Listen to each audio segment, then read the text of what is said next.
Welcome to episode 016 of the Beacon broadcast. It's January 9th, 2024. Yeah. Not 2023. New year. Get used to writing it. On the notes here, I have the wrong year written. Of course you do, yeah. I just noticed that. Rookie mistake.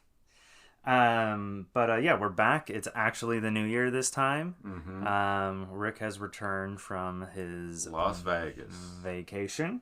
And let's get started. He'll tell us a little bit about that in a minute. So I have been playing a ROM hack of the first generation Pokemon games. Pokemon Blue version is the one that I chose, but this ROM hack exists for red version and green version as well. Mm-hmm. And it's called Shin Pokemon Blue. And it's really like the vanilla Pokemon Blue version is still there, but it's just implemented a bunch of like bug fixes and just kind of other fun things. Like you can talk to this NPC in Oak's Labs, and all the spawns for all Pokemon will get mixed up, so you're encountering Pokemon you normally wouldn't encounter until much later in the game, earlier, and things like that. Mm-hmm. You can rebattle like any trainer. You know, you don't have to, like, it's not one-time battle only, like, so some kind of modern conveniences like that that we see in the modern Pokemon games today. Gotcha. Things you couldn't do back then, or you could only do in like Gold and Silver when you got like a phone call at the right time. Right. Which was a great addition. Yeah, I love that. Yeah, like you almost like developed like friendships with the random trainers you met in the world. It's awesome. I wish the phone could store them all. Yeah. That's my only Yeah, because then you have to like deregister people. Yeah. I think Ruby and Sapphire, you could register a lot of trainers to some kind of communication device. Right. Wasn't that the one where you had a hideout or something? You do have a hideout there too. Right. And what was cool about the hideouts is that you could make them, and then if you like connected with another another friend who had their game, like their hideout would appear in your game. Yeah. And you could go to their hideout and like battle them once a day. I remember that. I think you could trade berries or something like that, or you can mix berries to create. I think was that the Poffins? Yeah, it was for the contest stats. That's when the contest began, was the third generation games. Right. But back to Shin Pokemon Blue real quick. Some other things, like you can do, like you have running shoes. There's like a hard mode you can activate where trainers are like using items and stuff against you. That's pretty cool. The AI has improved. So like they're actually like putting you to sleep, and you know, like using Dream Eater on you, you know, that kind of a thing. Gotcha. So it is more challenging. There's even an NPC you can talk to in Oak's Lab that will toggle like the game scaling along with you. I tried to do that, but like it was insanely challenging. Like I just couldn't, like all of a sudden there's a level 15 Beedrill and I'm like level 12, and I couldn't do it. That's crazy. Yeah.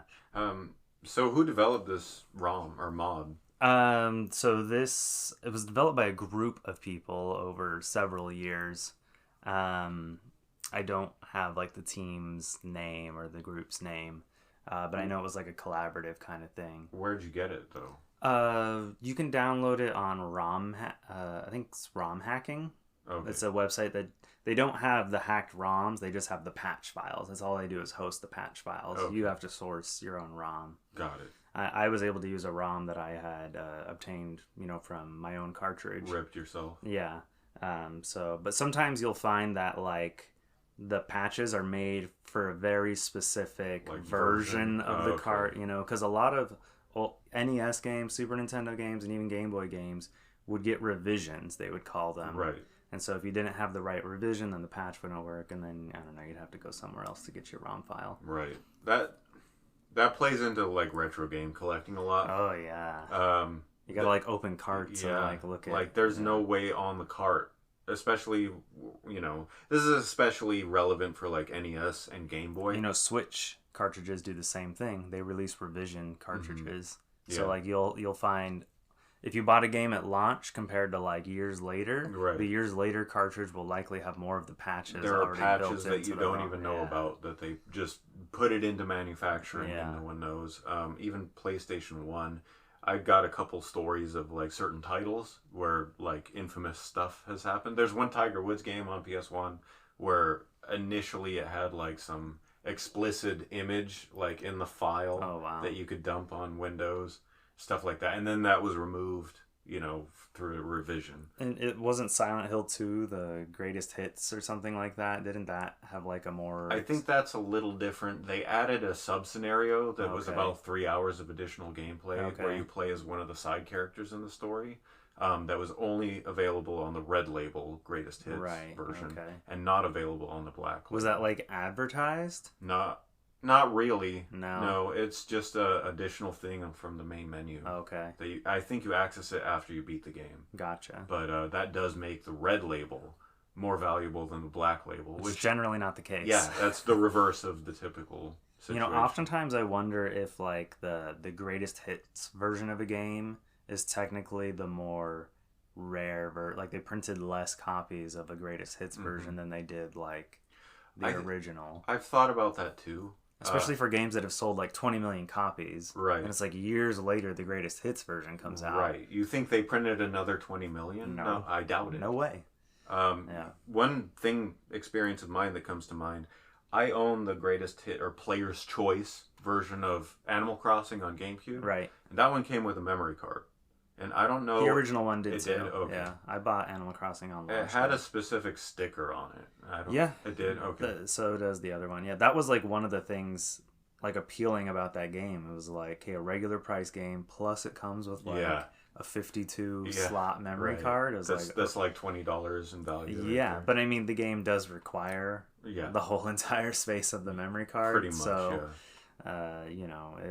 but it's cool that it comes with its own. I agree. Yeah, with a label sticker. I think the only other GameCube, I hesitate to call it a game, but software was Pokemon Box. That one came with its own memory card as well. That's a title. Yeah.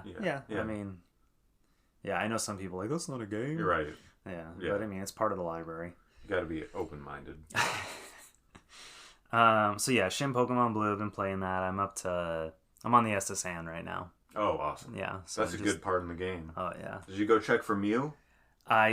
Dude, they had to do it. They had to put it in there. Well, okay, so yeah, this game has apparently added, this ROM hack, I should say, has added some post-game stuff, but the description I read was kind of vague about what it is, but apparently every single Pokemon is catchable in the game.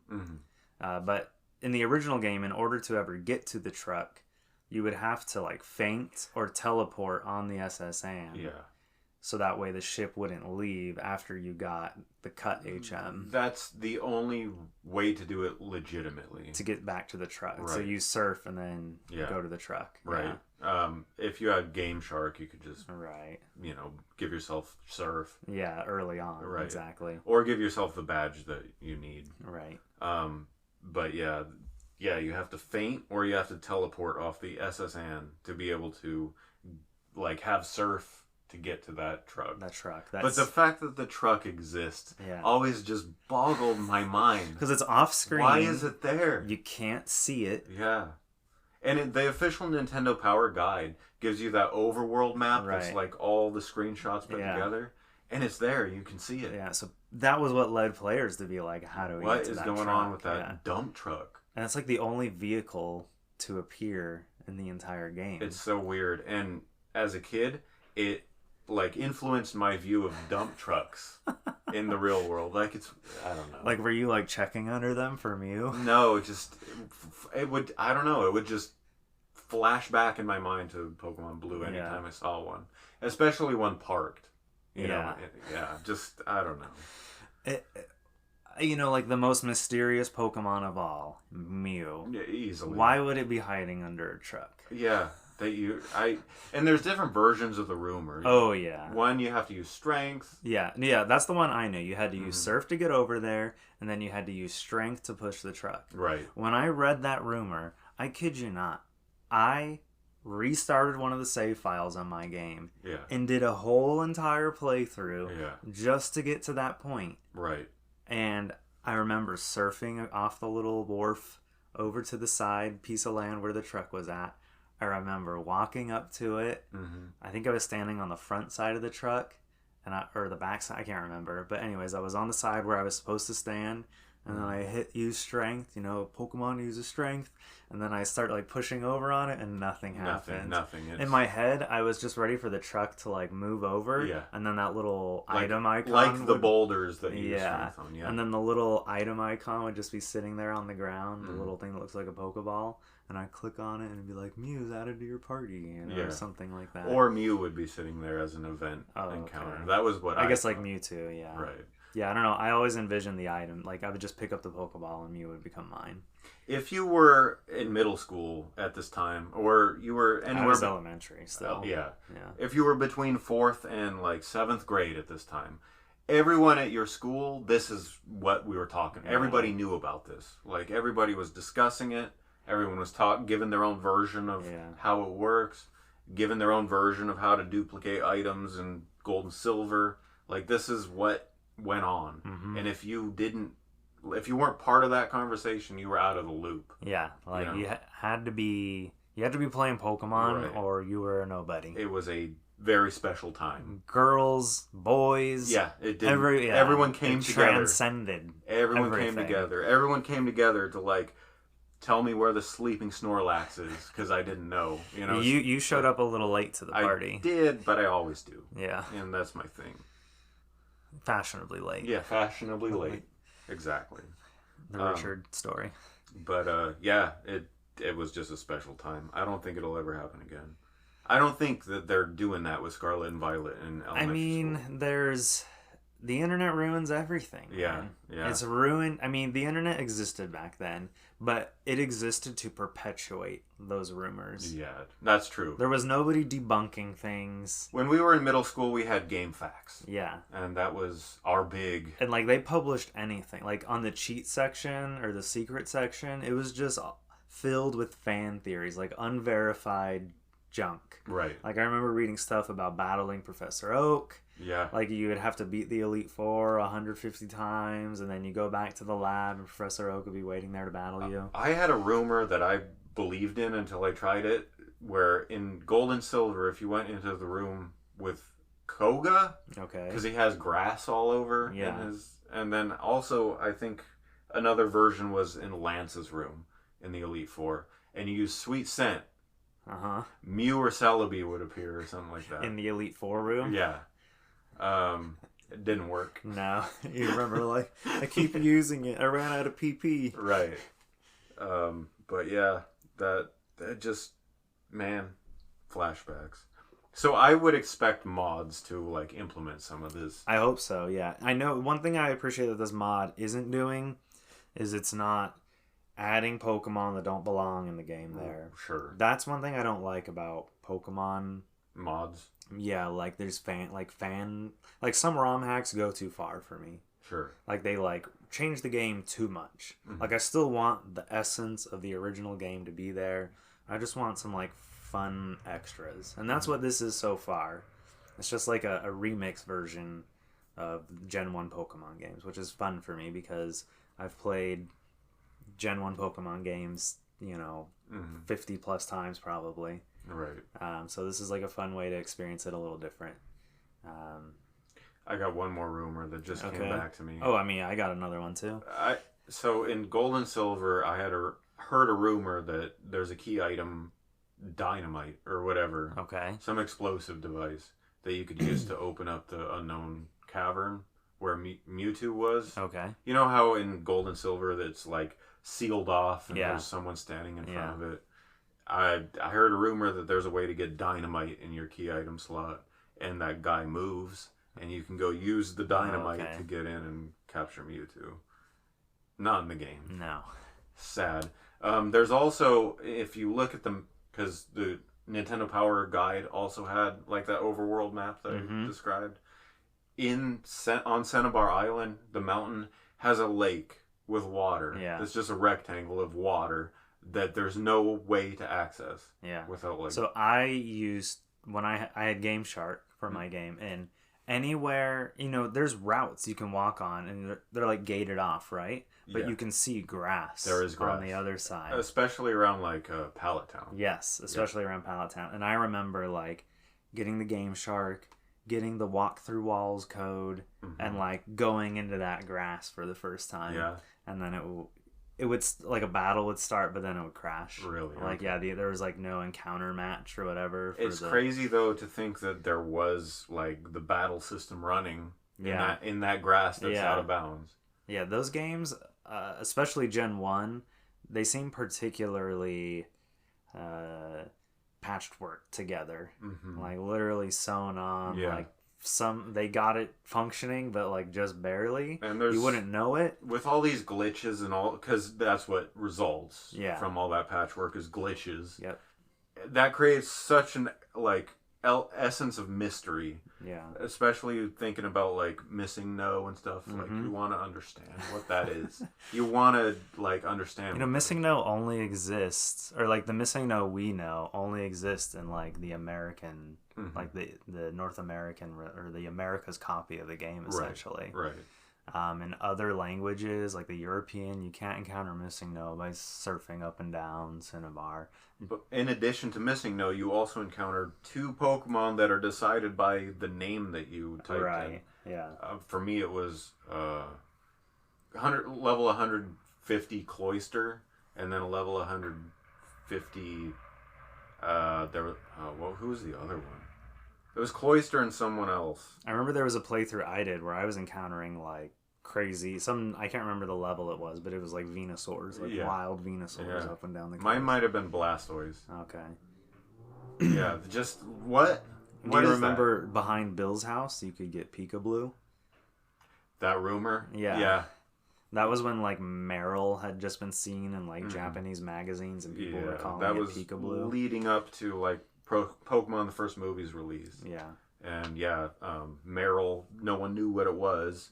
And we called it Peekaboo. Yep. Because it's the Pikachu, I mean, it looks Pikachu-ish. Yeah, it's one of the Pikachu. Well, no, Pichu is the. Well, Pichu is part of the family. Yeah, I don't. I've never truly considered Meryl a Pikachu-like. I mean, I can see. I say it is. I say it's the Gen 2 the Pikachu-like has always been electric. In every generation. Let me go through that real fast. Okay. Yeah. Yeah. You're right. So I can see where some might say it is, and I wouldn't necessarily disagree. But like for me, the hard-coded thing is like it's got to be electric. Okay, for me, I got some for you. Okay. So the pseudo legendary has always been a dragon type, except Gen 2, which is rock and dark. Right, Tyranitar. Right. Yeah. So Gen 2 is just like that. Yeah, I guess. Sure. So all right. Okay. I could see. I can see even clearer now why some people would think that way. Okay. And I think that's a fair assumption. There you go.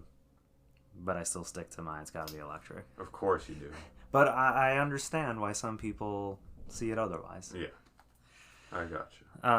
So yeah, I've been playing Shin Pokemon Blue. Gonna keep working on that as I'm doing other, gaming stuff. That's interesting. Keep us posted on that. Yeah. I'm looking forward to getting to like the post-game stuff, so I can see what other cool little fun features. These mods, if it doesn't exist, they need to implement these rumors. They need to go back to 1999. Well, I'll get back to you, but there are so many ROM hacks. Yeah. Especially for like Gen 1, Gen 2 Pokemon games, like so many, even for Gen 3 ones as well. There's varying degrees of, like I said, I think some ROM hacks can go too far for me, where they're like creating new Pokemon that didn't exist, or like adding types in that don't exist. Like that kind of stuff I'm really not interested in. I want to keep it pure. The thing with Shin Pokemon Blue is that I can still trade with like regular, red and blue, and Are they okay? So would Nintendo flag those Pokemon as illegitimate? I don't think there's a way for them to do so Okay. because they're still generated normally. And Gen 1 and 2 didn't have caught location data for Pokemon. Oh, okay. So there's no way to say like, oh, this Pokemon was caught in a place it couldn't be caught in, if that makes sense. So what system are you playing this on? It's just like for Game Boy. Okay. Oh, right. Okay, gotcha. Yeah. So I'm playing it on my Analog Pocket, but I could load that cartridge on a regular Game Boy Color. Oh, but you can't access home. No. This is Generation 1. Yeah, okay. I'm not playing on All a right. 3DS. I gotcha. Yeah. So, like, I mean, there's ways through hacking that I can get that save file onto a 3DS. Straight up hacking, yeah. I mean, I can just move that save file to the 3DS, and then I could make it so those Pokemon could go to home. Mm-hmm. And they would be seen as legitimate. But I haven't gotten into 3DS hacking too much, although I hear it's very easy to do these days. Yeah, I have heard that too. All right, so enough about Pokemon. Tell us about what you've been playing in Vegas. So craps and blackjack at the tables. At the tables. Yeah, so for me, that's a big step. Like actually I've always been intimidated by the tables. Yeah, like with real I feel people. like I'm not James Bond. I don't have that about me. Like I don't have the qualifications to walk into that area of the casino floor. Oh, I know. Yeah, there's always like kind of like there's a small little entrance to like that area where all the tables. Yeah, there's and ropes around it. Yeah. And you got to be a big player. You got to have money. You Right. got to know your stuff. You got to have style. Mm-hmm. You know, that's in my mind. Yeah. That's how it's always been. You know, you gotta understand your drinks. You gotta know about your different alcohols. Mm-hmm. You know, I feel like you have to be the Dos Equis man to, you know, get into that. Yeah, but then you get in there and it's like some lady from like, you know, Texas who's wearing like a cat T-shirt. Depends what casino you're in. I guess so. Way to pigeonhole every All I'm just saying, maybe your sometimes, and then you build it up in your head, and then you get there, and it's like, oh wait, this maybe isn't as intimidating as I thought. What you have to do, or what I had to do, is have someone who is experienced, maybe older, lead me in, and you know, be like, hey, this is the craps table, and here's the game mechanics. You had an older gentleman guide you? Yeah, I did. Nice. And yeah, that's the way to do it, because especially if he's someone who knows the dealers, knows the regulars, Right. can get in just lead you, introduce you, you know, and then Did he take your hand and show you how to throw the dice? No. Okay, you're not funny. You're not a comedian. Okay, but Sam's laughing. yeah, he'll laugh at anything. But oh, shots fired. shots fired. So what I was gonna say before your little joke was that before you know it, I'm throwing the dice and actually feeling it, shooting the dice at the craps table, and no experience in craps, but now I do understand it. There's a lot. Yeah. Really, the game. I mean, the game of craps is dice. It is the game of dice with all these different kinds of bets applied to it. So you have the pass line bet. You have you can bet that it's not just going to be an 8, but it's going to be a hard 8, which is 2 4s specifically. So not a 5 and a 3. Like a hard 8 is 2 4s. Okay, gotcha. So I have a question. Yeah. Is this 100% a game of luck? Or is there even like 1% of skill involved? No, I would say no. Okay. I would say that there's about as much skill as blackjack, where what you get dealt, or in poker, what you get dealt comes down to luck, presumably. Right. If the dealer didn't fix the deck. But what you do with those 2 cards that you're dealt is strategic. Sure. You can definitely. Yeah. You can read what the dealer has face up and determine what the likelihood is of the other card, and then make your call from there. So yeah, there's a lot more to cards than slots. I would argue is straight up luck. Oh yeah. That is something that is straight gambling. Okay. Cards. Did you do much of any slots? I did. So I'll talk about that in a second. But yeah, just real quick, like the tables, craps, and blackjack. I didn't really go do poker. I feel like the game takes too long. Mm. I'm more And faster that, if turnaround. anything is intimidating, it's poker. Poker, yeah, Yeah. yeah, I think so. A lot of strategy with poker. A lot more Oh yeah. room for strategy. Head games and Yeah. So happy to learn about craps, and I always love blackjack. Uh, on when I was in Ohio in December or November, I came up big time on the blackjack tables. I think I came up like $400. wow, you've been hitting the casino a lot. Well, just November and this last trip. Okay. Beyond that, no, not at all. You want to go to Pachanga? No, I'm not ready to just go to the casino on my own. Gotcha. But craps was how I came up this trip, and I came up like 600, so not bad. Yeah. Slots. So slots always interest me.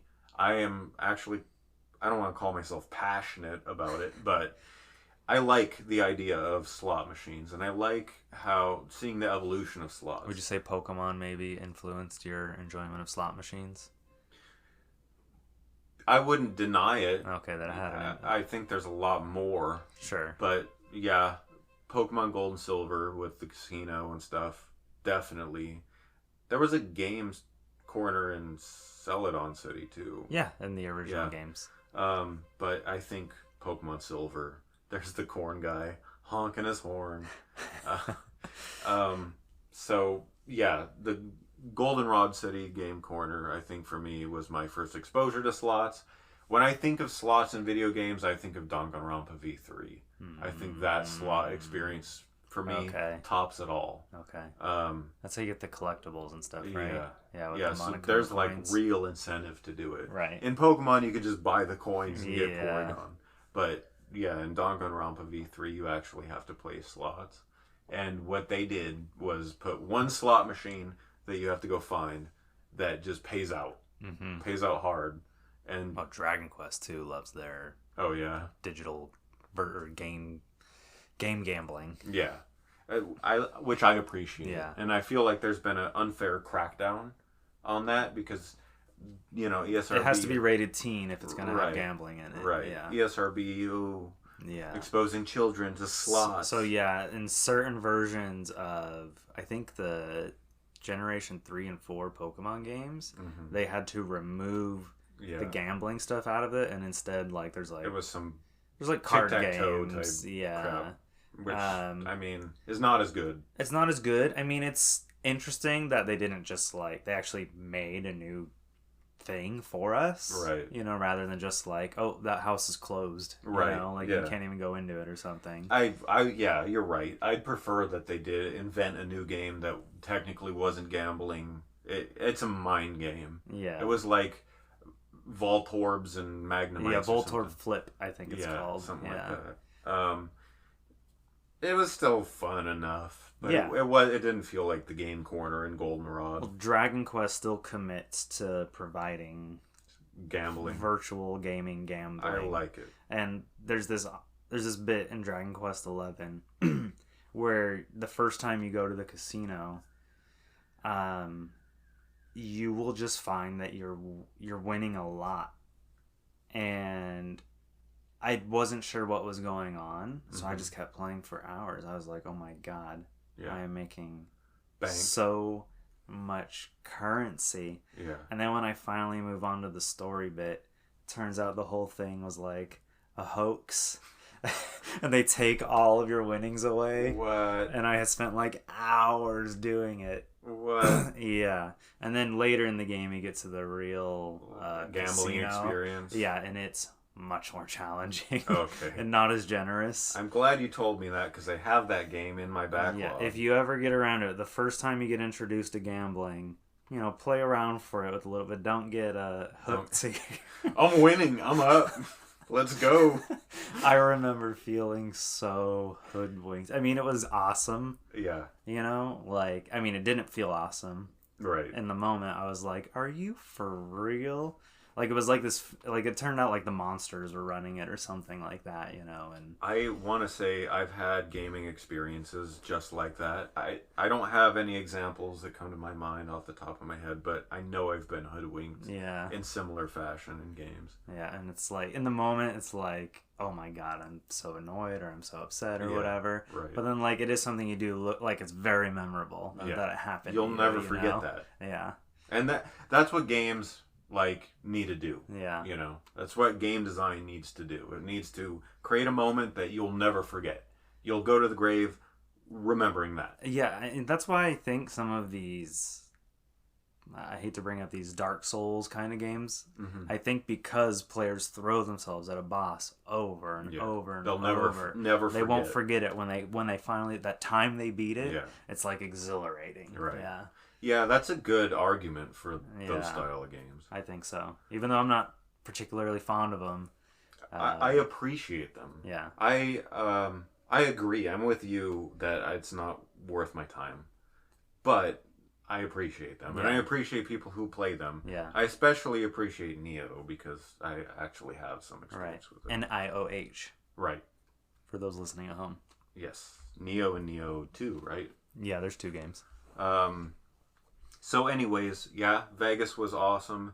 Talking about slots, I was going to talk about slots for a second. So as a 3D animator, as an animator, just in general, I love slots. I love to see the evolution of slots. I kind of liken it to the evolution of pinball, which I talked about when I went to Ohio. For me, though, I have always been someone who is happy to go to the casino and sit at the slot machines and demo all the slot machines I can, and happy to lose money because I get to film the animations. Right. And the animations in a slot machine, especially these 3D slot machines, which as far as I'm concerned, some of them are built in Unity these days. I believe it. And a lot of like 3D character animation and stuff goes on in these animations. And for me to be able to just record those animations is huge. It's priceless for me because those animations are made specifically with psychology in mind. Right. And dopamine release. Yeah. And getting you hooked. And that's satisfying. Being able for me to sit there and study the particle systems and particle emission and how they do that gives me so many ideas. Yeah. That I'm having to lose money. Like I'm having to sit there, and it's an investment. Sometimes I win. Yeah. And that's a bonus. But it's my biggest gripe on modern slots is not understanding what equals a line. There's no tutorial. There's no for a lot of it at least. Some of the video slots actually show you a visual line. I mean, if it's a one button kind of game, then what does it matter what the rules are? There's usually a spin button. I'm talking about modern slots, okay? I'm not talking about 1950s, you pull the lever and stuff. I'm talking about like slots in 2024. 2024 now. There's usually a spin button, and there's all kinds of different max bet, times 8 bet, etc. Those buttons exist. So you could spend more quickly. Right. Or you can win more fast. But that's what they want you to think. You're right. Well, you're a glass half empty kind of guy, and I'm a glass half full kind of guy. So I think you're perfect for Vegas. Right. Yeah, well, I've only come up. Okay. I've never actually walked out of a casino in my life sad. Oh, I mean, yeah, you don't walk out sad necessarily. Well, I mean, I'm sure some people have. Okay, I've never walked out with less than I walked in. It hasn't happened. My first casino experience was for my 18th birthday. I won 400. My next casino experience would have been November, Ohio trip. Oh, wow. That was a long time. Yeah. Came up 400. And then I went to Vegas, came up 600. So I can't say I've... All right. Well, I mean, I think we need more than a 3 sample... Well, why don't you jump in and do the... All right. As soon as someone starts paying for my for slots... For science. All right, since you're throwing arguments around, go ahead and prove your hypothesis. Or at least collect data for it. Scientific methods. Okay. So anyways, talking about slots, One particular company that makes slots that we talk about a lot is Konami. Mm-hmm. And if you walk into any casino, you will see slot machines that have that Konami label. Yep. And one of their, I guess, one of the franchises that exist in the West, they have a lot more in Japan, is this Lion Frenzy. And right now, one machines that you will see is Lion Frenzy, Jade Wishes, Lion Frenzy, Scarlet Wishes. And I played both. What's the difference? Good question. The graphics. Okay. You know, One's updated. I'm sure there are differences. Like, I'm sure there are mechanical differences between the two. Well, let's talk about Konami's business real quick. Sure. You know, in Japan, gambling is also huge. Yeah. Specifically, a kind of slot machine known as pachinko. Right. And that makes sense. Yeah, and they have, like, video game themed pachinko machines. So like there's like Metal Gear Solid pachinko machines. Mm-hmm. Like all of Konami's properties have been turned into some kind of a pachinko machine, and you'll see some of that in Vegas. Mm-hmm. Some of it's been like localized for, you know, Western gamblers. Hypothetical question here. Do you consider I guess it's not hypothetical. I feel like I know where this is going. Do you consider a video slot machine a video game? There's a lot to consider. I get that. Yeah. I'd say my like gut instinct is to say no. Okay. But I can see an argument. I mean, well, describe why would you say no? Like what qualifications? For me, a video game needs like, I mean, there's no controller in your hand. I guess there are buttons to press. Well, you could say that about an arcade machine. Yeah, usually there's like a stick or something. What's the difference between a stick and buttons? Like, what if there are buttons? What if there are arrow buttons on a... I mean, okay, is there some sort of like, are you controlling something?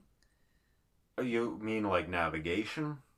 Yeah. 'Cause not every video game has navigation. Yeah, but I feel like you're still moving things around. You're either moving a cursor around or you're moving a character around. And like with a gambling, if it's truly just like a pure gambling machine. Now, I could see a gambling machine. I could see some kind of slot machine that involves like a gaming component. Okay. Like, or maybe you have to make a decision or something. Yeah, make a decision, or maybe even like there's a little platforming section on the screen. You get a free spin, or I don't know, something like that. Yeah. I could see those kinds of things being integrated into it. I don't know that outright on their own I would consider them a video game. I mean, do you consider a pinball machine? No, because a pinball machine is physical hardware. Yes, modern pinball machines have a massive digital component. Right. Massive. I mean, there are video game and pinball that would machines. be a video game. That, to me, is a video game. I agree. Now, I do consider it a game. It is a game. Yeah. 100%. Well, I mean, the Greco-Roman Olympics are games. Right. I mean, I consider it like almost part of the like they get housed under the same, like they're part of arcades. A pinball machine. Yes. So are those jackpot machines that spin the light. Yeah. I mean, those are a game. Yeah, it's a game. There's skill involved 100%. to some extent. Yeah, there's a game there. Yeah. And for me, slots, there's a game there. Yeah. It's a chance-based, 100% chance-based game. But I guess you could argue there's some strategy, and because you can stop the spin early. Right, like depending on the game, if it's a true slot machine where all you're doing is changing your bet and like pressing the spin button, right? I don't know that I call that a game. I don't know that any but slot if you're machine. Stopping. Hold on, I don't know that any slot machine has ever just let you spin without being able to stop the spin. Okay. I think every slots lets you stop the spin. You can press the button when you're ready to stop the wheel. See, I don't know that I even consider like modern slot machines. Now that we're talking about, to me, a slot machine is like a thing with gears and stuff moving in. And that, for me, I will say, is not a video game. Yeah, that is 100% not a video game. And okay, good analogy. But that's more like a pinball machine, I guess. Yes. Yeah. Yes. There. Here we go. Here's where we start agreeing. Okay. We have a physical pinball machine with a physical ball, and we have a physical slot machine with physical wheels. Yeah. Okay. Now we have video slot machines, and we have video pinball. Yeah. To me, both fall under video games. Those qualify to me as video games. In the same way that an arcade cabinet qualifies as a video game. Sure. Okay. Yeah. And like visual novels and all kinds of... All right, so if you're a Metal Gear Solid collector... Yeah. And now there's a Metal Gear Solid pachinko machine. An argument can be made that that is... part of the collection. An installment. Yeah. Damn. Yeah. I believe there's a Silent Hill one. But if there's a Konami, if like a major Konami property, there is a pachinko machine for it. Yes. Yeah. 100%. Like another Konami I think even Sega has pachinko machines. I think you're right. I think Sega has been. They're definitely in the claw machine business. Mm-hmm. Oh yeah. I think they are in the slot machine business. I love Sega. I'll have a Sega slot machine any day. Konami has another slot machine that I played, Mighty Panda. Just, again, it's a slot machine. Sometimes you know what's a line, sometimes you don't, and you're just hitting the button because there is no tutorial. And should there be? Maybe one screen or one panel or like on a the button side that says, show me how to play. Right. Or show me what a line is. For me, that's really like the big confusion. But yeah, I don't know. I just love the graphics. Oh, you mean like what things line up create like a win condition? Yeah, exactly. So there can be like up to like 75 different lines within that screen, right? Going this way, all kinds of zigzags, all kinds of diagonal shit. Like there's I've seen like up to 80 lines on machines or 100 lines, and it's all just that. It's all. So if you don't know what a line is, like you don't even know what to read. You're at a disadvantage then. Yeah. I mean, disadvantage. Like there's a whole lot of strategy, but still.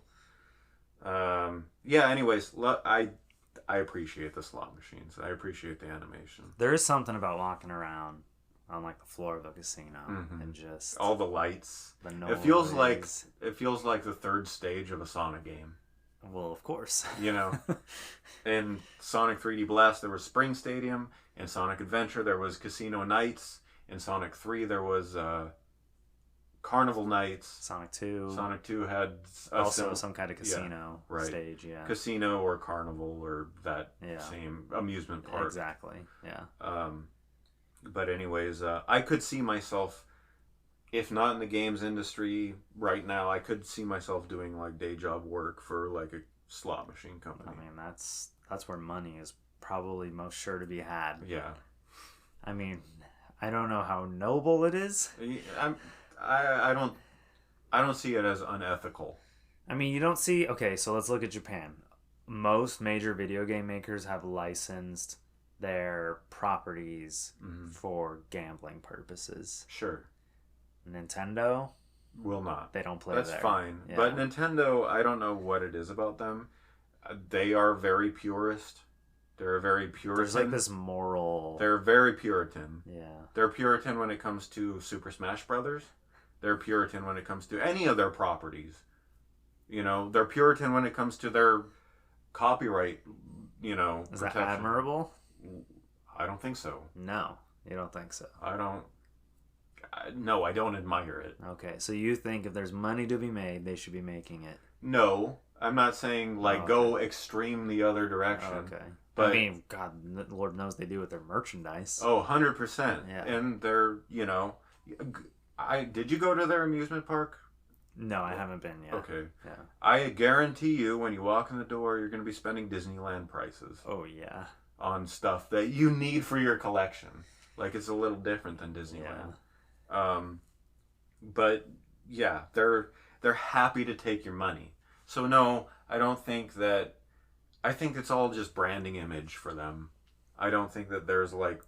They've shed a little bit of their family friendliness. Because they have to. Yeah. They can't keep up being Puritans. I mean, well, let's not say they don't get into gambling. They have gotcha games on mobile phones. Right. Which is, I mean, truly gambling. They started, Fire Emblem Heroes. Yeah. Right there. Right there. That's Nintendo gambling. Yeah. 100%.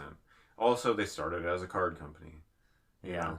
So, is that the not roots gambling? are in gambling. I guess the roots are in card games, which are used for gambling. Right. But yeah, I don't see anything unethical about a game developer having a slot machine or a game publisher. Oh, yeah, I'm not begrudging Sega or Konami and or whoever. I appreciate. I think it's art. I call it art. Art goes into it for sure. Yeah. And slots is just one platform, you know. Sure. But that's about it for me. All right.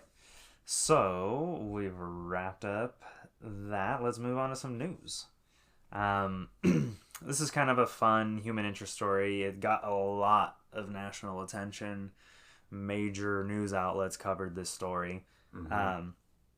So what it is for the first time ever, a human player has beaten, and I'm kind of saying that in quotes. Yeah. They've beaten Tetris on the NES.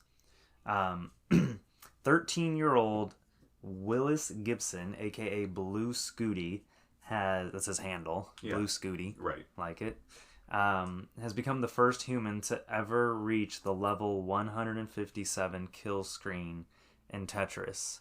And what should be noted is that he's 13 years old. 13 years old. The game came out 34 years ago. Yeah. And so he's half the age of the game. Right. And for those of you that don't know, a kill screen is something that's common in older arcade games and console games. When a game hits its kill screen, it means that the game hardware, like, it can't compute anymore. It can't go on. So the game just essentially crashes. For me, the most iconic or memorable kill screen is Pac-Man's. Okay. I think at level 255. Okay. Half the screen goes jumbled. It's like good luck playing. Yeah. You'd have to, like, and that's it. Like somehow... it does physically or mechanically become impossible. Oh, okay. Does it actually stop playing, or like? No, you can move around. You can move around. Beat the stage. Oh, okay. Yeah. So yeah, this, like we just said, it happens a lot with older games. I don't know that most modern games probably strive not to have a kill screen. Yeah. Yeah, like that would be considered not. Yeah. You know. Back then there were limitations not of quality. what they could do to like prevent kill screens. Right. But it's different than a game over screen, basically. It's different from like an intentional, presentable ending to a game. Right. Well, nobody ever thought anybody would get to level basically, 157. We made a machine that plays this game. And it goes endlessly, as far as we know. Yeah. So let's call it a day and ship it. Basically. And that's what they did with all those old arcade games, you know. They just, the AI or the programming just got like more and more aggressive as the game goes on. Hardware got more aggressive. Right. And could handle, you know. Oh, I just meant the way they programmed the game was that, like, as players continued each level, it would just go seemingly infinitely. Right. But, like, it would just get progressively harder to continue. Right, yeah, based on a formula. Yeah. And so it took 38 minutes to go from starting the stage to reaching this kill screen.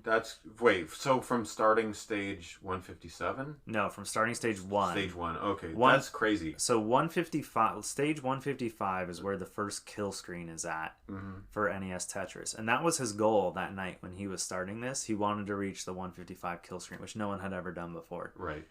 But he didn't fulfill the conditions to trigger the kill screen, so we had to play again. And then the next he continued his playthrough, is what I'm trying to say. Yeah. And then the next kill screen comes up at level 157. Right. So that's when he was able to fulfill the kill screen requirements, which was specifically clearing so many lines of blocks. Just to reiterate, none of these kill screens are intentional by the designer. No. It's all, this is just how the computer lays. So, you know. People have trained artificial a player for NES Tetris to take it all the way to the game's true final level, which is level 255. And after clearing stage 255, the game actually resets back to level 1. That sounds like an actual programmed condition. Oh yeah, it is. They basically through trial and error, they figured out where all the kill screens are, what the conditions are, and basically train the model or whatever to not trigger the kill screens and make it all the way through. Mm-hmm. So I mean, where Blue Scooty has reached, he's the first person to ever do it, but I don't think he will be the last person. And I think people now it's going to be a race to Right. push this kill screen Right. further But, I to mean, further stages. he will forever be the first one. He's to the do first one. Yeah. It won't matter who comes second it. Right. to do it. I mean, like, it will, I guess it will matter, like, whoever does the level 167 kill screen, you know, Yeah. they'll go down as that. Yeah. It's probably going to be Blue Scooty again. This kid's only 13. He even has talked about. I mean, in this NBC, it's really NBC running most of this, right? NBC actually sat down with him, his mom, and they even arranged an interview with the creator of Tetris, whose name is escaping me, Alexei Pajanov. Pajanov, yeah. Alexei congratulated him on his achievement. And but Hank Roger, who's Yes. like the president of the Tetris company. he's the guy who found Tetris in Russia and basically brought the game to the West. To like Yeah. Japan, basically. Yeah, well, he was working, I think, for Nintendo at the time. Right.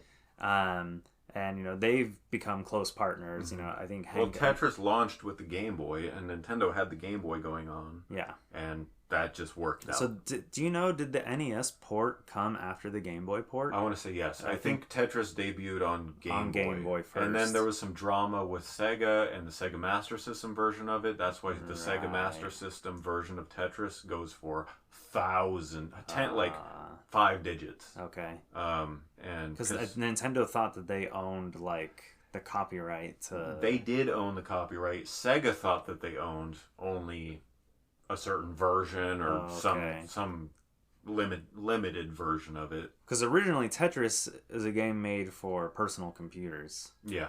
It was built with like ANSI graphics with like brackets and stuff. There's actually a Tetris movie. I don't know if you knew that. It came out last year or two ago on Apple. I think it's on Apple TV only so far. I need to watch it. Yeah, I want to watch it too. I hear it's very dramatized. It's going to be an idealized version of Yeah. Alexei Paljanov's life. Right. I'm still very curious. I think it's actually more about Hank Oh, really? than it is. I mean, it's about both of them, Right. is my understanding. But the focus is kind of on Hank finding out about the game, getting to Russia, getting Right. Alexei and his family out of Russia.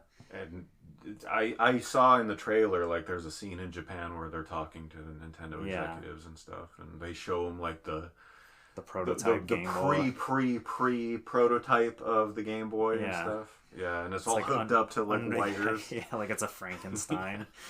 Like on the lightning bolt's gonna strike down and bring it to life. On like this platform. Yeah, like with a white cover on top of Yeah, it. Yeah, exactly. Yeah, we really should watch that. Yeah, we need to. But so yeah, NBC arranged the meeting with him and Alexei, and then we started getting into a little bit of like sad news about like just 3 weeks earlier, Willis's dad died. Yeah. And which at 13, that's a hard hit. That's rough. And like his dad was the one like bringing him to like all these Tetris tournaments, like really being a big supporter for him. His mother too, who continues to like, champion his son or her son. It's got to be cool to have parents who see you're passionate about Tetris and are supportive of you. I mean, his parents are probably the perfect age, though.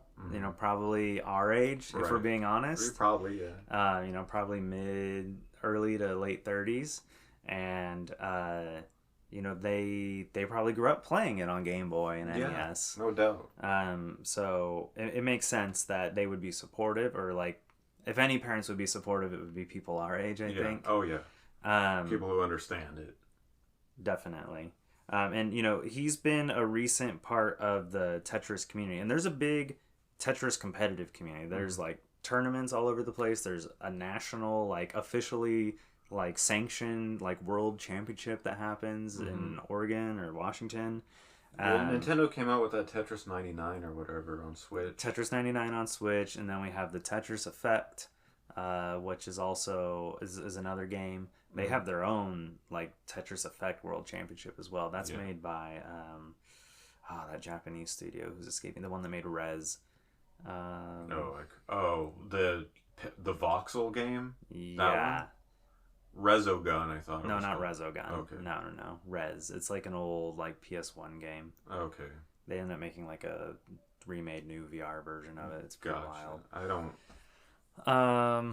Yeah, the name's escaping me, but Tetris Effect is really cool. There's all kinds of Tetris products on the market. You know, there used to be a rule that there could only be one supported Tetris product at a time. Like the Tetris company had like a weird rule about that. Like one version on the market? Yeah, like one like actively supported version of Tetris. That has never been the case.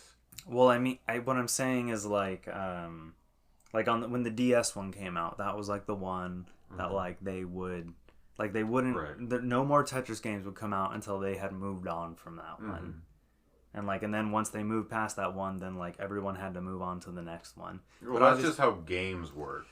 Yeah, but there was like a weird hard rule about it. Okay.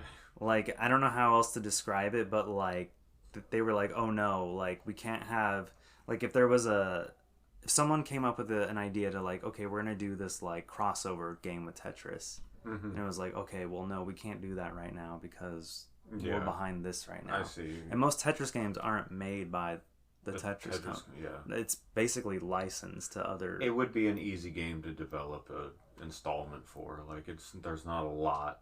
I mean, yeah, I don't know how. I don't know. I'm assuming they hand over like the logic for how the game works. They probably hand over a document. Yeah. Because anyone can program that, pretty much. If you're a contracted developer, like you have the capability. So you're telling me right now, I mean, you're a knowledgeable developer, I would say. Yeah. You're telling me without like looking up how to make a Tetris. No, I would need their formula. Oh, okay, gotcha. Like they would have to hand me their math. Okay, gotcha. That's what I'm saying. Like I feel like they do need to hand that over to someone. Yeah. Or, you know. But that's not the same as handing over, like, source code. Okay. They're handing over, like, the rules. You know, Gotcha. They're, like, internal mathematical rules. So, yeah, Willis is going to continue to play Tetris, he said. And he recently became a staple in the competitive scene. He won 3rd place at the World Championships in Oregon back in October. No doubt he's got a bright career ahead of himself. Oh, yeah. This kid has to be, like, super smart. Yeah. Like, you can't do level 157.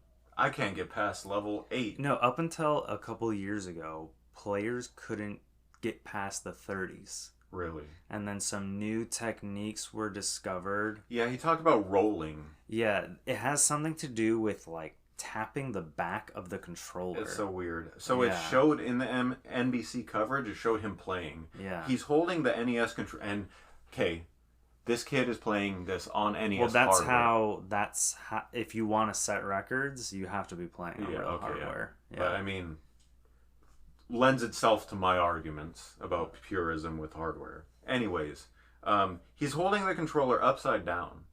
Right. It's like upside down in his hand. Yeah. And he's doing this. Yeah. With a glove. Yeah. It's crazy. Yeah. I watched, a couple years ago, I was watching some of the World Championships, and I was just blown away. But yeah, it's really cool that they've continued to find ways to push this game further and further. Yeah. Like beyond human comprehension. It's really cool of Alexi and Hank Rogers to come and congratulate this kid. You know, one thing Alexi said in the interview was that you didn't actually beat Tetris, you just beat the game that Nintendo's people programmed. Yeah, yeah. Which I thought was kind of like... I mean, yeah. The words he actually said to the kid were very Russian. Yeah, yeah. You know? His English is good, but it's not that good. No, it's not even his English. Like, you know how, like, when you're talking to someone from, like, Eastern Europe or something, they're just... Their demeanor is different. Oh, like they're more hard. Blunt. Hard line. Yeah, blunt. Felt that way a little bit, which is fine, and that's just who he is. I know. When I read the quote, I was like, that seems kind of... Like, why would you say that to the kid? But I don't think I didn't hear him say that on NBC. He might have said that to NBC later. I don't think the video on the website was the full interview. Oh, gotcha. Yeah. Okay. But yeah, I mean, he's right. I think Yeah. he's right. So let's talk about that topic. So Tetris has been driven up to level 255. Not by humans, Not though. by humans, Yeah. but we know that it goes It that goes high. to 255. So this kid, Willis, got to level 157. Yep. But if you look at the footage of him winning, because he streamed it, his score was 99999, like he maxed out. So they still compute player scores beyond the 99999, like Really? at these things. So does it roll? No, I think it's like a manual. They have to go in and Yeah, they're like looking at the footage wow. to like continue adding to the score the same way the game would. Oh, okay. I don't know if they figured out a way. So they're like humans tabulating after 999. Essentially, But what's displayed continuously after that point is 999. Is 999. Got it. I believe that's correct. Okay. Yeah, like I don't know. It may be that at this point they can just throw the footage into some program and it'll just tabulate it for them. I'm sure that's possible. I mean, the community is that passionate that I would believe that exists. So that's crazy. But do you consider at what point do you consider Tetris truly beaten? Just in your opinion. I mean, do you consider what he did beating, like legit, genuine, bona fide beating Tetris? I'm not here to take that from him. Yeah, no. Yeah, because we're not. This is like hypothetical discussion about games and philosophy. Yeah, I mean, I think like you said earlier, he got to one of the endings. Yeah. I consider this like one of multiple endings of Tetris. Yeah. I would consider that every kill screen of every arcade game from that era an alternate ending. Yeah, I mean, if the game truly doesn't have an end, then I get, because like I said, this game, assuming you miss all the kill screen conditions and make it to 255 at like, it rolls over to stage 1. Yeah, but I'm not even sure if like, does the speed then go back to normal? Oh, right. Or does like the speed still continue to ramp up, but the colors are just the stage 1 colors? Let's assume the game rolls back to stage 1 truly. And then it's like, for me, that would be the true ending among the multiple endings. Yeah, I mean, but then it's like, well, you just keep going and you keep going until you're dead. Yeah, well, then you play the game again. That's like New Game Plus. Yeah. But then eventually it gets a New Game plus. Well, as does Final Fantasy 15. Right. Okay. I mean, yeah. With an arcade game, I feel like none of the games were designed to truly have an ending. Right. They were just meant to be... We're not talking about design so much. We're talking about just reality. Well, okay, then my opinion is that these games can't be beaten. They can't be beaten? These games that just continue to play in perpetuity. Okay, rolling over is not playing in perpetuity. If it rolls back to stage 1... it's not like the game then says, game over, you win, and then, play again. Right. It literally just, goes back to stage 1. And, you're still in the middle of your game. That's the ending. But then you're still in the middle of your game. It hasn't ended. You're not in the middle of your game. If your score resets, you're not. No, the score doesn't reset. It just... goes back to stage 1. You keep the same score. You're just literally on stage 1 again. New Game Plus. That's a New Game Plus effect. We're getting typically before a New Game Plus, the credits roll, it asks you, do you want to save your game? Yeah. You say yes. Yeah. Then it takes you back to the title screen. Typically, that's not every case. Game I've ever had a true New Game Plus. Yeah, okay. You go back to the title screen before you start. I'm not calling it a designed, presented New Game Plus. Okay. But I'm likening it to that. To make it make sense. You can do that. To make it make sense. Yeah, but I don't necessarily see it as an ending then. I don't see it as a you won. Okay, so if you get to level 255, your score is maxed out. Right. And the game restarts. Now, it doesn't restart. It doesn't Right. It doesn't refresh the game, erase your score, and now you build up all over again. The game requires that you run through it again. Essentially, endlessly, potentially. Right. that would be the ending. That rollover would be the ending. Whether there's a screen for it or not is irrelevant. Some paintings don't have any paint on the canvas, and it's literally just a canvas and a frame. Like, that's what I'm talking about. Like, your perception of what is a game over is your just perception. as valid as your perception of it. Not really. Oh no? No. There's that arrogance again. There's a lot you don't account for, I think. No, I disagree. Your opinion is just as valid as mine. Sure, but yeah, I mean, the thing is, no human, and I hope I eat my words, but no human will ever reach level 255. That's you being a pessimist, but yeah. Like, no, I just said I hope I eat my words. Yeah, but you're still being a pessimist. No, but what I'm saying is it gets to, when they say a computer has reached it, I mean, we're talking about, like, light speed level stuff going on here.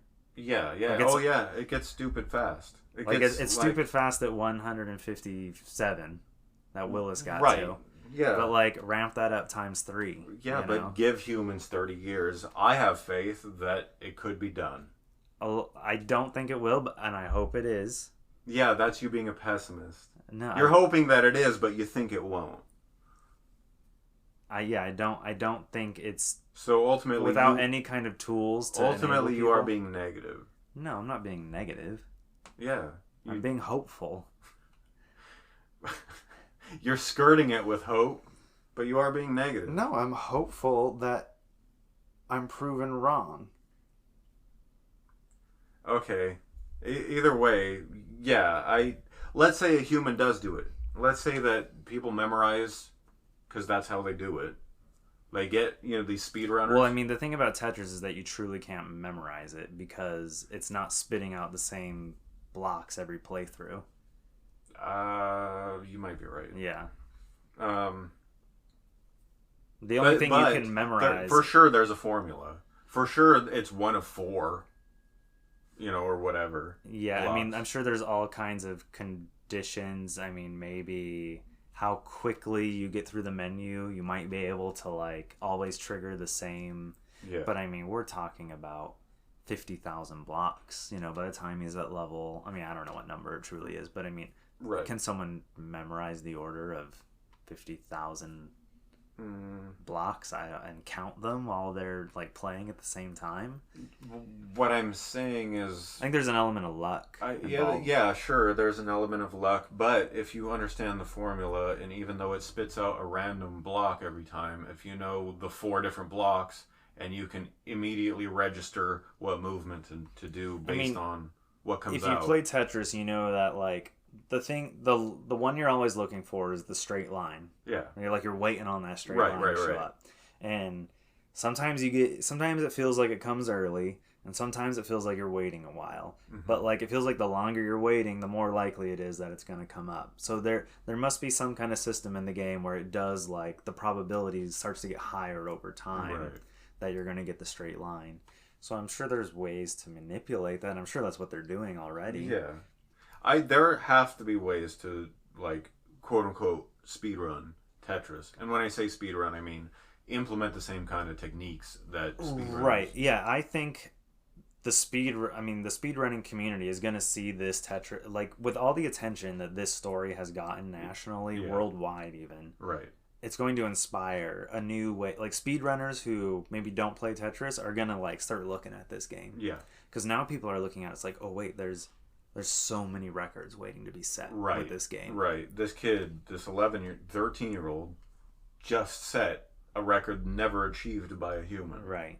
Right. But there's more kill screens to That's what speedrunners do all day long. So, like, while this isn't a traditional speedrunning game, because it's not necessarily although I guess there could be people who it's like, okay, who can get to level 157 kill screen fastest? You could speed run level 157. Right. But I think we're going to see more people interested in trying to get to a higher kill screen than Willis got to. Yeah. And so I think that's going to be exciting to just watch that develop over time. Yeah. This could be opening doors to a whole wave of speedrunning, ambitions.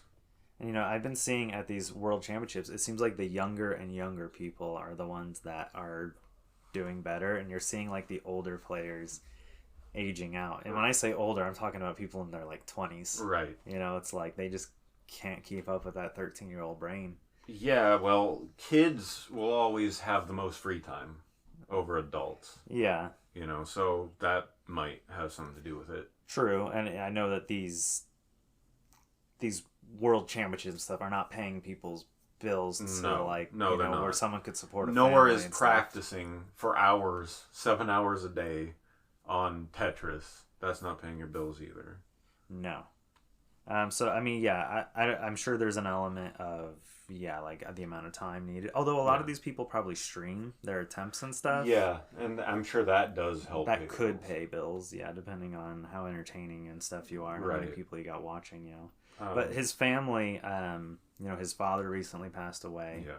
And his family still wants Willis to go to all these tournaments and competitions. Mm-hmm. And so he donated he dedicated his win to his dad. Yeah.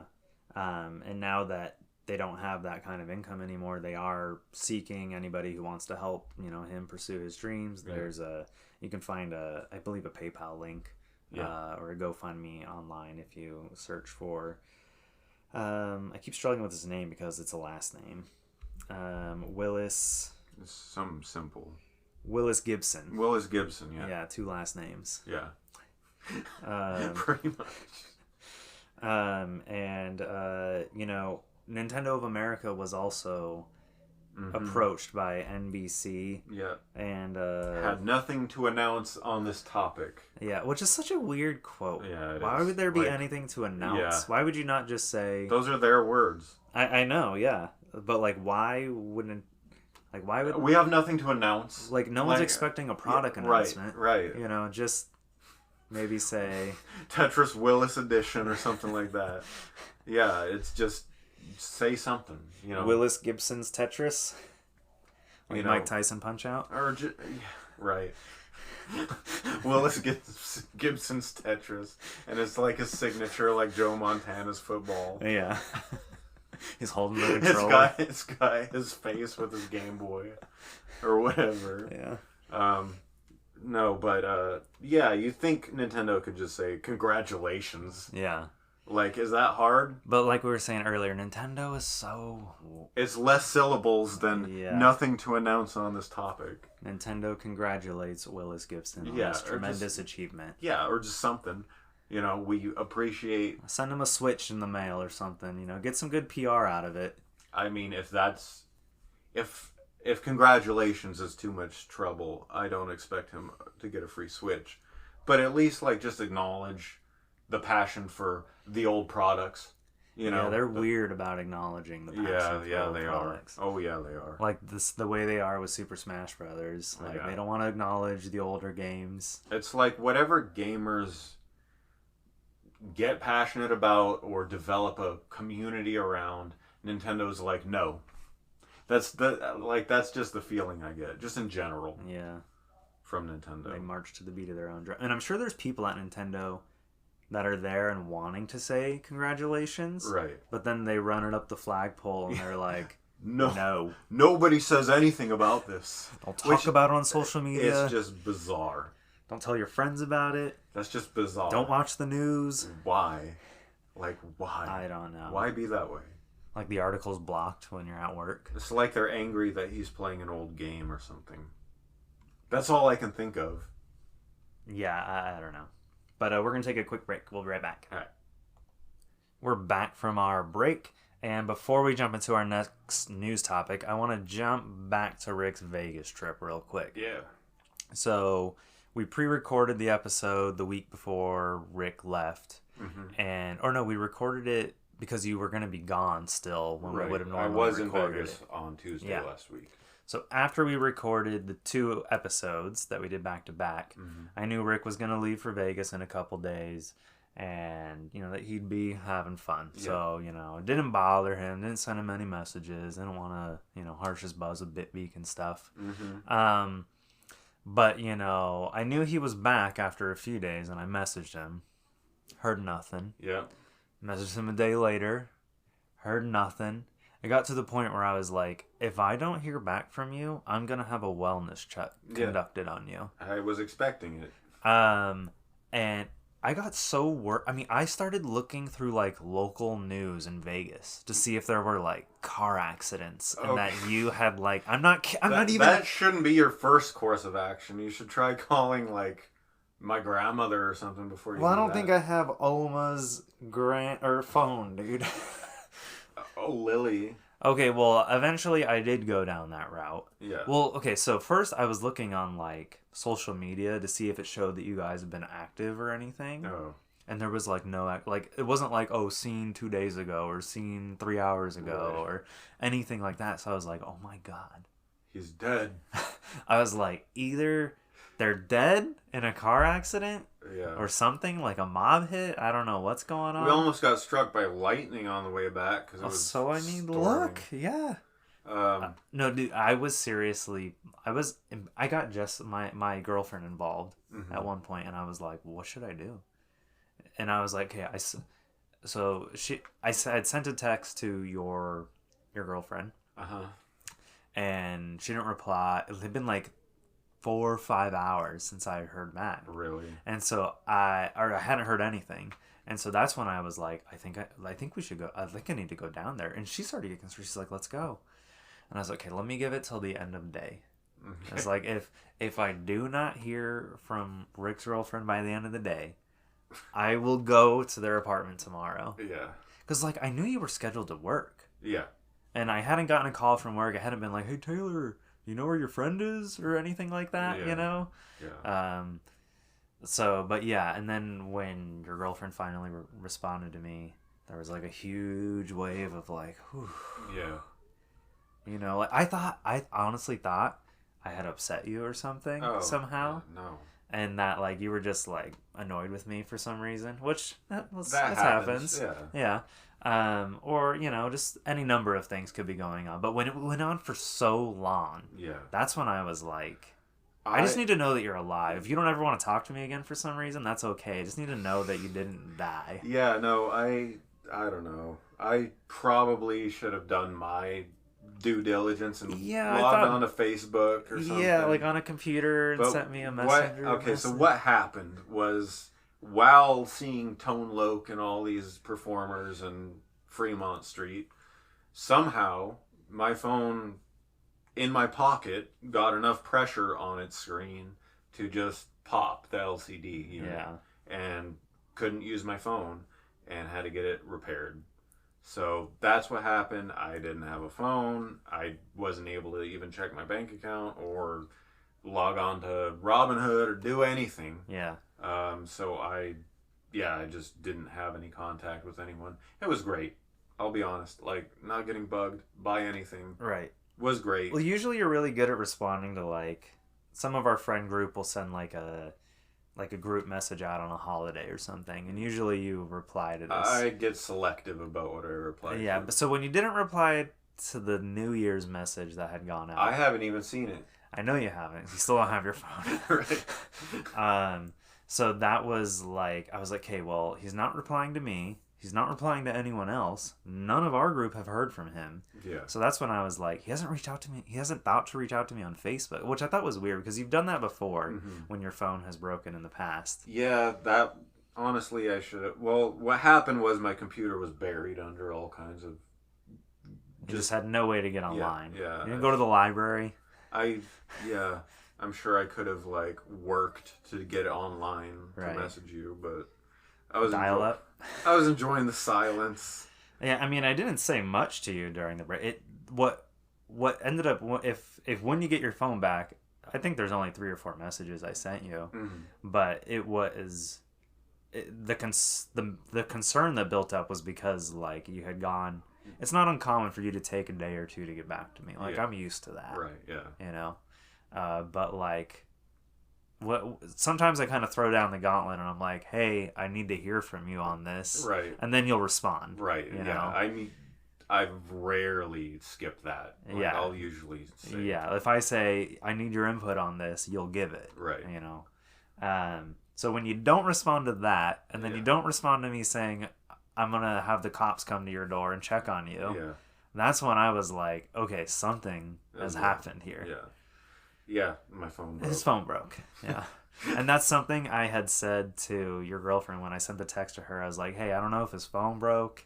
Yeah. But I haven't heard from Whitrick in like 2 weeks. So can somebody tell me what's going on? Yeah. And then when she took hours to get back to me, I was like, what the heck? I think she wasn't checking her phone at that time. I mean, or maybe you were sleeping from your shift or something. Yeah. She was waiting until you were up. That was, you that know, was it could have been any number of things. Well, she would have been sleeping too. We're pretty much on the same sleep Okay. schedule. So yeah, I was just sort of like, Yeah. So hearing from her that you guys are safe was like a huge sigh of relief. I'm sorry to have worried you. Yeah, dude, I care. I should have. You're right. Like, you're right. I should log on to Facebook. That little devil inside of me says, nah. Let's see how this plays out. Yeah, okay. Well, I mean, I'm glad you're okay. I mean, the fact that now I'm hearing that this was intentional now on your part not to communicate with me, I'm a little upset. It wasn't intentional, okay? It wasn't. If I had my phone, I would have responded. Sure. Okay? Yeah. But that was out of my hands. It broke. And to get, like, my computer wasn't accessible. You and I have the same phone plan, right? Google Fi, yeah. Yeah.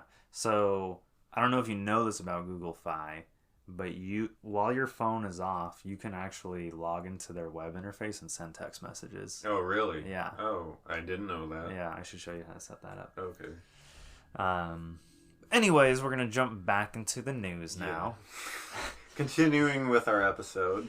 We're going to talk about someone I probably never thought we'd talk about on this podcast. It's not that. Well, I didn't know they had a game. Yeah. That wasn't something I was aware of. I didn't either. But this person's had a game for more than a decade, or a decade, I should say. Mm-hmm. And that would be Kim Kardashian and her game. All right, you say that like she created it or developed it. Well, we're going to talk about that a little bit.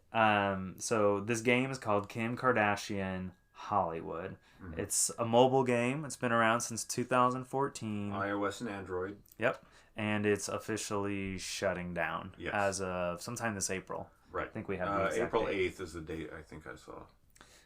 So it was developed by Glue Mobile, who you know a little bit about. Tell us about Glue Mobile. They're just a big player and like they're a big contractor in the mobile game scene. They're owned by EA now. They were purchased 2 years ago. Actually, I saw that. I didn't know that, but I know they did develop Disney Sorcerer Arena.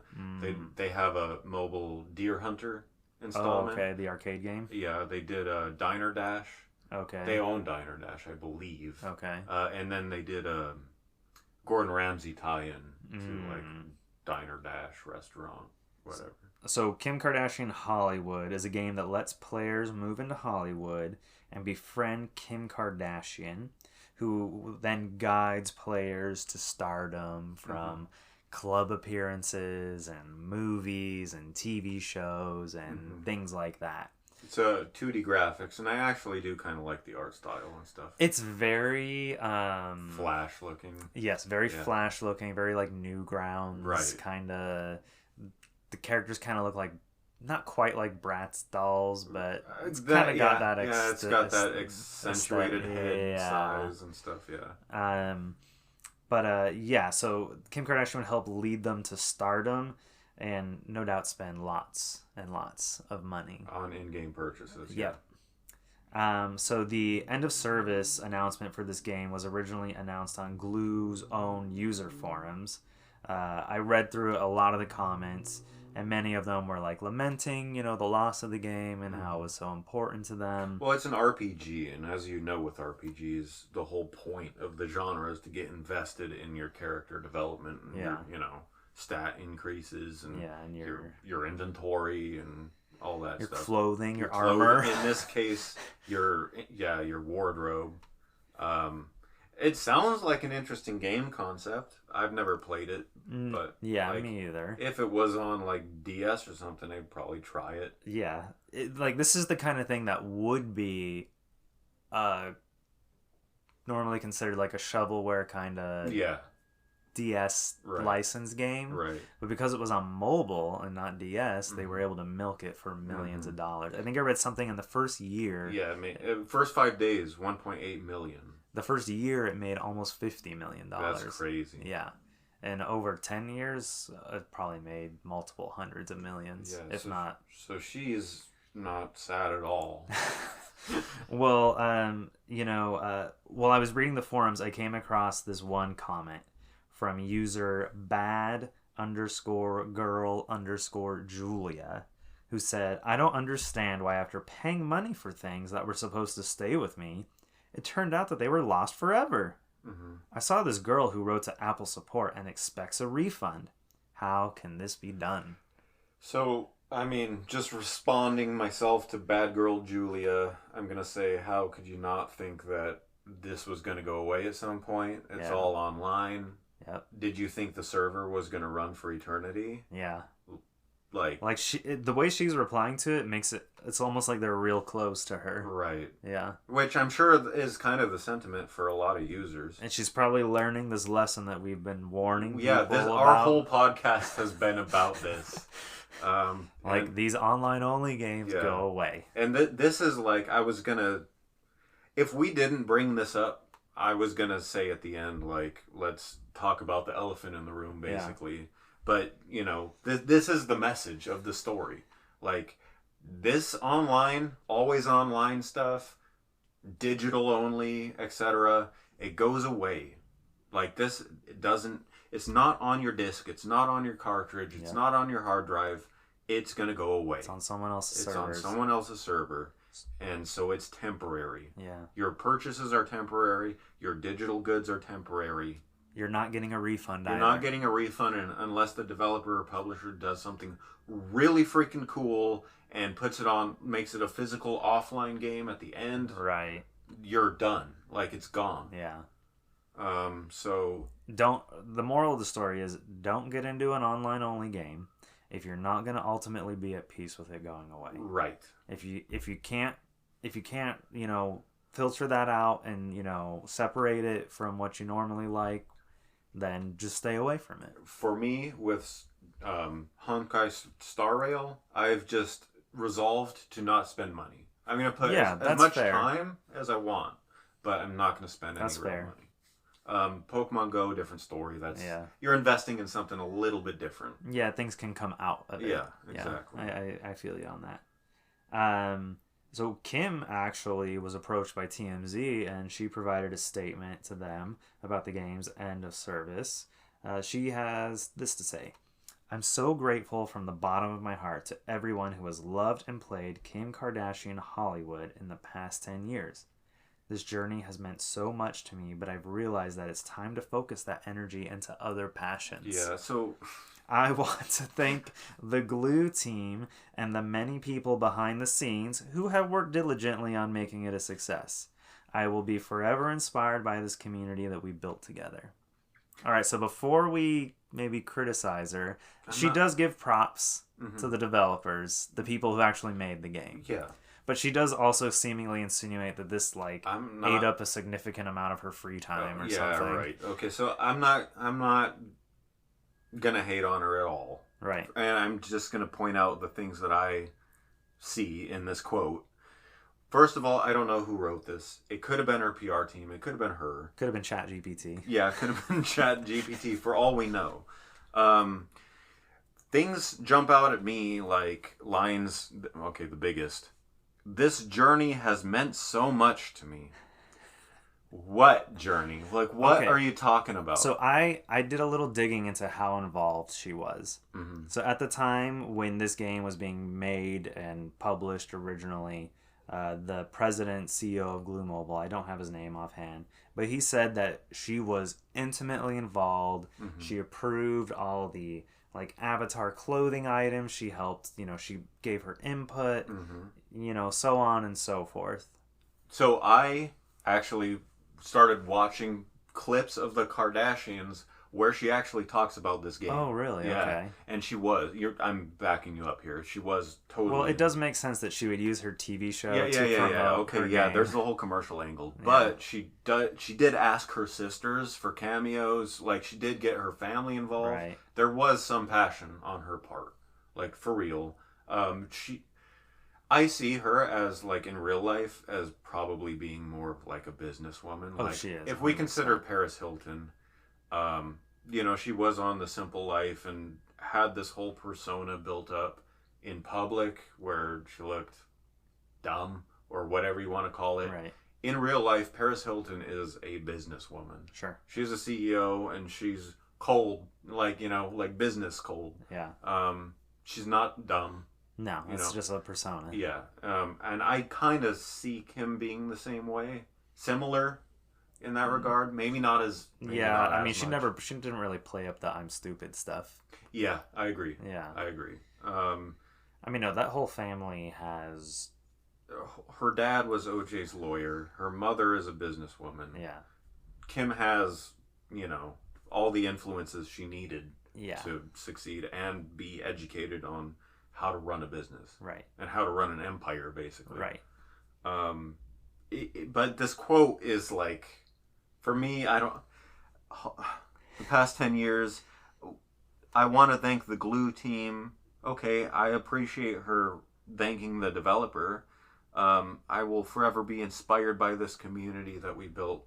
This community paid for digital goods that are going away. Yeah, if you really are inspired, then, maybe invest a little bit of that money. I mean, for $1 million, they could probably make this an offline game. You don't have to refund people if that's not your prerogative, but do something cool for them. Yeah, maybe. When one day World of Warcraft goes offline, right? No one is getting their money back. Nobody. Yeah, you paid for something, you got it. Yeah, you just didn't know when it was going to expire. Yeah. And that is the case here. I do think that the developer and Kim Kardashian or whoever still has ownership or stake or control over this game should do something big. EA. Yeah, you're right. Essentially their game now. You're right, yeah. Should do something big. I think they should do like some big finale where everybody gets, I don't know what, Yeah, they should just like make because you can't even download the game anymore. Right. So the only people who can play the game still are the people who already had it installed and like had accounts and all of that for the game. Yes. I'm guessing the reason they're sunsetting the game is because it's probably bringing in very little money. There's probably an insignificant amount of players. It's run its course.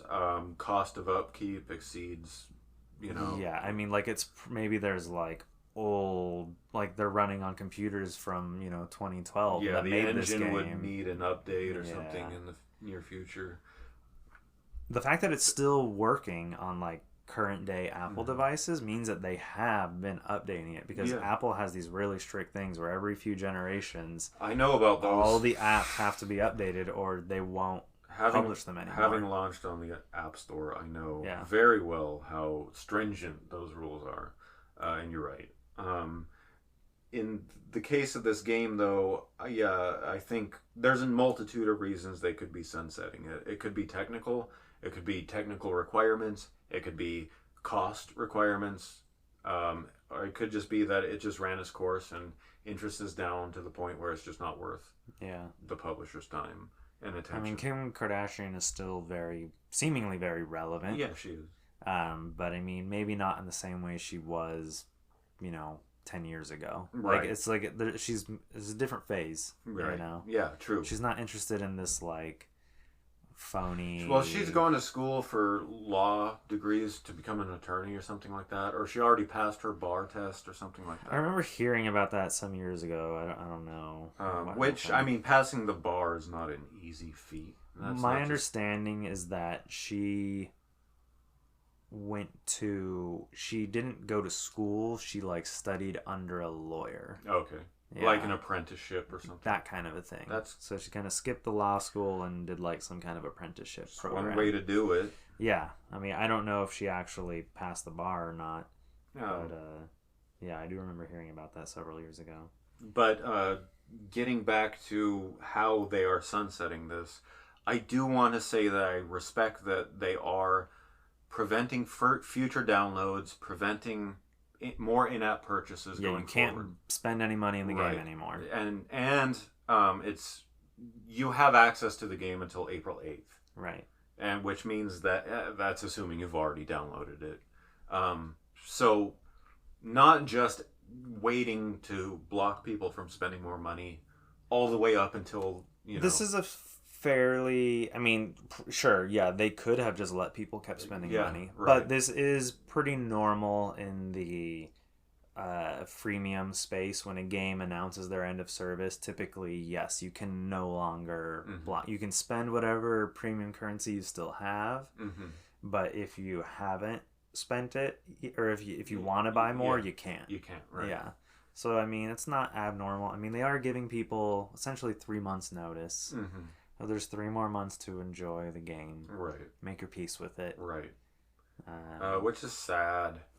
And, if the developer was any kind of cool, well, EA, they're under EA, so I don't expect anything.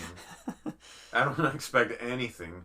But just hypothetically, they could move the game over to Steam or something like that and make it like an offline experience. And, that's what I would do if it was my game. Like, I would try to find a way to still... Maybe it won't have in-app purchases any longer. Right. I mean, there's ways you can make... I mean... But you still get to keep what you have. Yeah. In addition to them blocking the store, in-game store, etc., they have the in-game timer. Yeah, this is rather ominous. It greets you when you log into the game, and it's just counting down the days and hours... Yeah. Until the sun sets over Kim Kardashian Hollywood.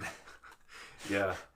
Crazy. I mean, interesting. Yeah, I don't know that I've ever had a game that I've played where it was like a freemium sunsetting process that involved that. I mean, I've played games that are no longer available. Yeah.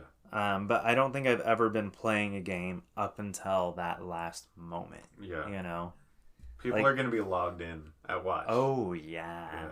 Yeah, they will be there waiting for the There's gotta be servers to get unplugged. I mean, I used to do that when, like, WoW had a new expansion coming out. And they're like, okay, we're going to go into maintenance. Right. So, like, there'd be, like, an in-game timer, like, counting down till maintenance, Gotcha. But, like, I never... Seen like I mean, like, who knows when WoW's going to end. That game might be running until after I'm dead. Right.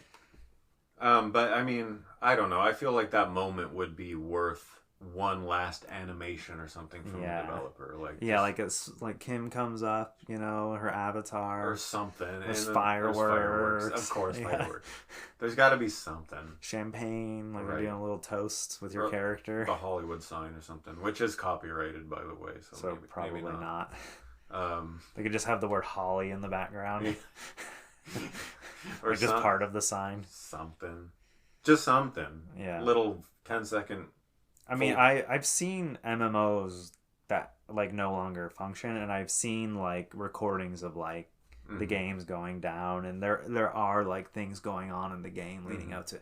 I can't remember what game it was that I watched, but they had, like, done something crazy where they set, like, all these bosses loose in, like, the cities and stuff. Wow. Like, just, like, going bonkers, That's like, crazy. going out with, like, a bang, which I think is cool. There needs... It's, like, that's, like, that cool, like, you can only experience it in that moment. I mean, even a 10 to 12 second interstitial animation over the screen is better than nothing, Thank you for playing. Yeah, something.